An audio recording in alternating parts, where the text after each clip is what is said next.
Hello and welcome to another Meditech training video by the IT training team. Today's video is to show you how to record electronic observations.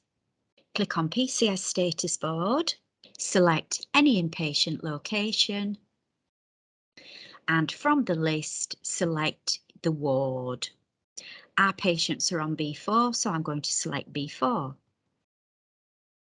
You'll be presented with the status board for Ward B4, and you need to click in the open chart column to the left of the patient's name to go to the work list. By default, it should open to the work list screen. NEWS2 observations are displayed in Meditech as an observation. So click on the observation.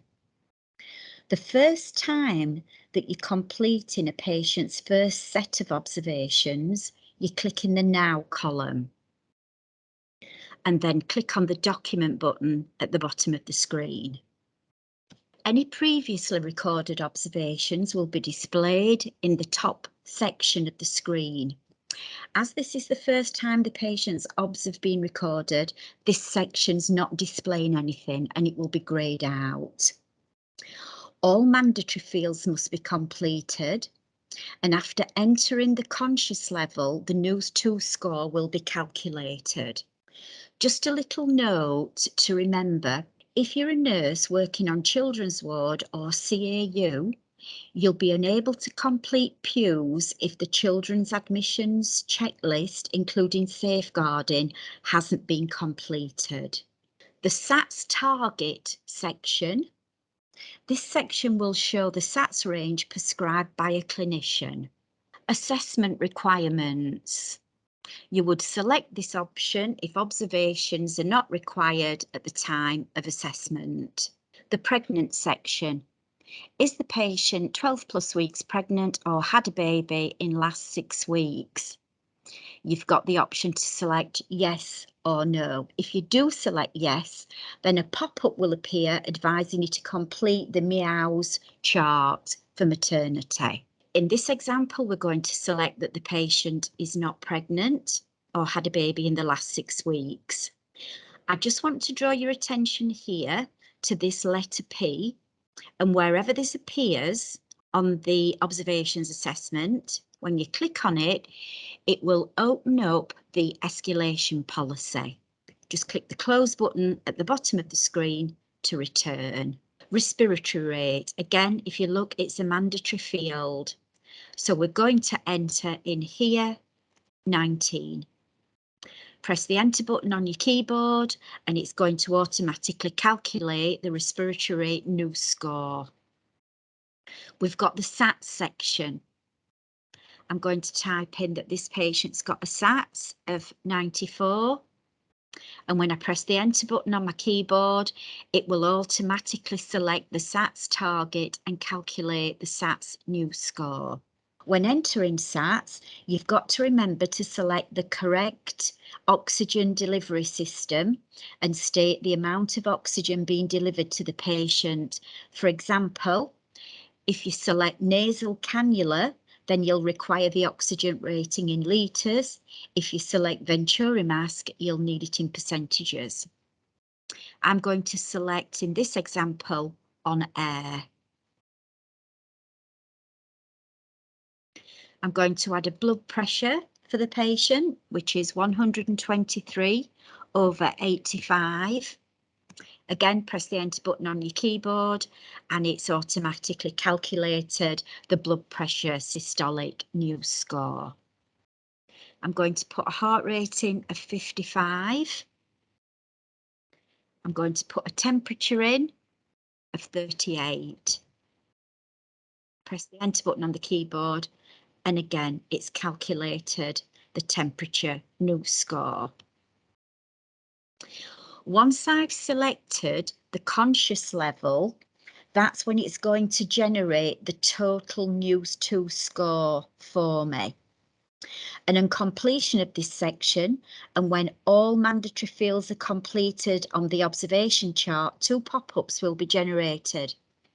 One will inform you of the NEWS2 score with accompanying actions, and the other pop-up will request the observation frequency. You have to remember, though, that the observation frequency does not communicate with the PCS status board. Therefore, the observation frequency needs to be scheduled from the work list once the form has been saved in order to update the PCS status board. If a patient triggers, then you need to follow the escalation pop-up and select the frequency recommended on the NEWS2 pop-up. So I'm going to select that the patient is actually in a state of new confusion. You can see we've got the pop-up, so it's scoring 3. It's advising us to inform the nurse in charge, and it's suggesting that minimum 1 hourly OBS are required. As soon as I click the close button, the total NEWS score is 4. I must inform the nurse in charge minimum 4 to 6 hourly OBS. I'm going to click close. We've got messages popping up all the time so that we don't miss anything. So you can see here, look, think sepsis. If patient has a known infection, I'm going to close that down. The urine output section. If a patient is on a fluid balance chart, you need to document what they've passed in the last 6 hours as per NEWS2 policy. If the patient is not on a fluid balance chart, then you must ask the patient if they've passed urine in the last 6 hours and document appropriately. In our example, the patient is on a fluid balance chart. They have passed between 60 to 200 millilitres of urine. Blood sugar's not a mandatory field, but it's good practice to record it if appropriate. Pain score is not mandatory, but good practice to report it. I'm going to select that we're in moderate pain. Nausea and vomiting. Again, it's not mandatory, but good practice to complete.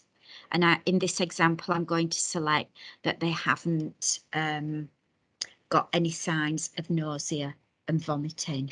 The comments section, you must only write in the comments box after all the other sections have been completed and document action taken if the patient triggers on NEWS2. All comments need to be related to the observations taken. For example, you might want to put in something like, patient has a low but acceptable SATS and is known COPD. SATS is normal for the patient and therefore no further escalation required. But basically, you would use the comments box section to justify any unusual observations, record any interventions, and also any repeat observations that are required. So just for example, in here, I'm going to type in patient has COPD.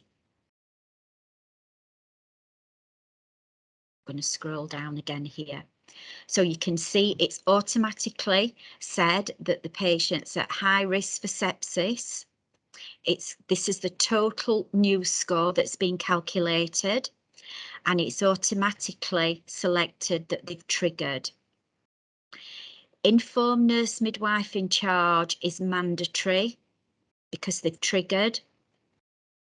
So we're going to select that.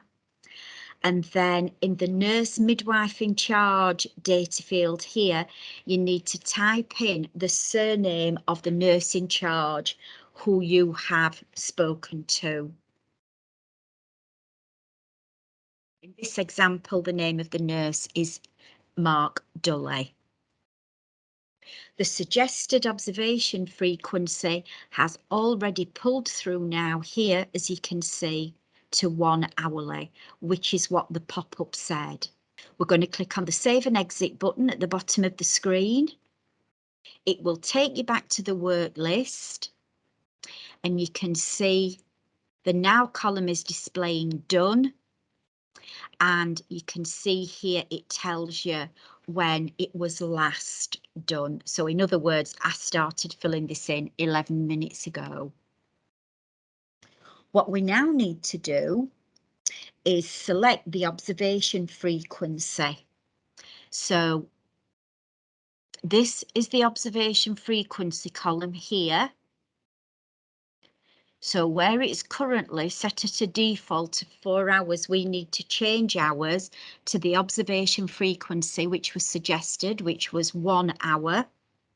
So I'm going to click on there and select 1 hour. And what that will now do is put it in order, and you can see here, look, that we've now got hourly clocks. When the next set of observations are due, you would click on the clock. If you complete observations after the scheduled time, or if you're completing a one-off set, then you would click the Now column. And you must never ever click on a clock when the timing above it is in red. To make sure that the observation frequency has been scheduled correctly, just click back on the status board button here, just to make sure that the observation frequency has updated to hourly, and it has. I'm going to open the chart back up again for Davina Hillman, our patient that we're recording observations on. If you need to edit the observations for any reason, only the person who completed the observations can edit them.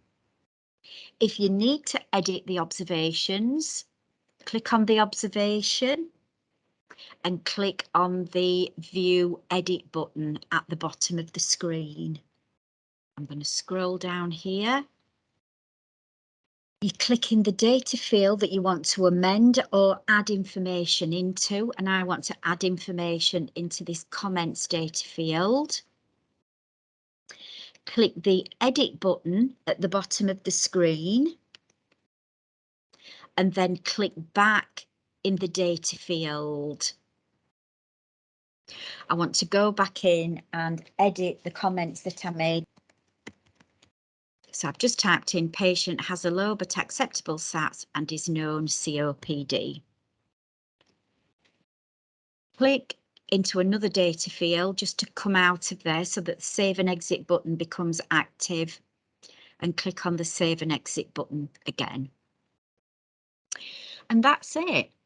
Thank you for watching this video.